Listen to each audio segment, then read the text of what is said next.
njye amabati yaraje ibintu by'amatabi sinkibibarizwamo. Reka amatabi rwose navuyemo ngiye rwose oya narakijijwe ngiye rwose ntabwo ibintu by'amatabi wabimbariza twegeranira none nta cyiza twicomokere nta fege nakire ukuntu tumeze. nimugende iminsi zabumvisha ubwo mubonye ibyo mwishora.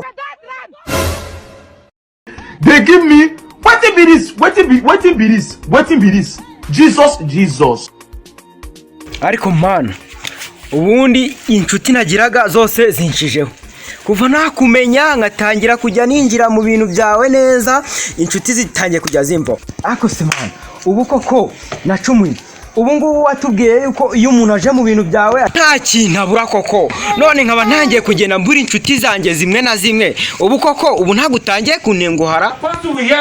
Ariko se nyagasani ubu koko ko numvishe ko ibintu byawe aje mu bintu byawe ariko agenda yunguka n'ibindi mana koko ubu urabivugaho iki koko?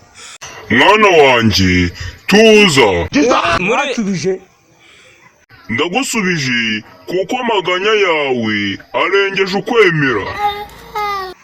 ngo ngwiki gusa niba turi kuvugana koko uramvugishije. Humura mwana wanjye kubera kwizera kwawe gukomeye ndakuvugishije. Humura izo nshuti zawe niba uzishaka urazibona. Nyagasani niba ndi buzibone koko nyereka ikimenyetso. Tegereza nyuma y'amasegonda 2 uraza kuzibona. Ugize ngo ndavuze induru mu bana.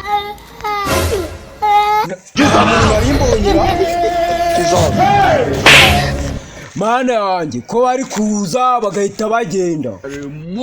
Niba bari kuza bagahita bagenda ni ikimenyetso cyiza kigaragaza yuko uri kubonekerwa nuko inshuti zawe zizaba zimeze. Inshuti zawe niziza ukazibona mu nzozi zigahita zigenda ni ikimenyetso kigaragaza yuko atari za nshuti muzahorana. Inshuti muzahorana ni za nshuti muzabana mu bibi ndetse no mu byiza. Niba inshuti zawe mwabanaga mu byiza gusa izo nshuti ntazi zirimo, iyi nshuti usigaranye ni Yesu Kristu umwana w'Imana.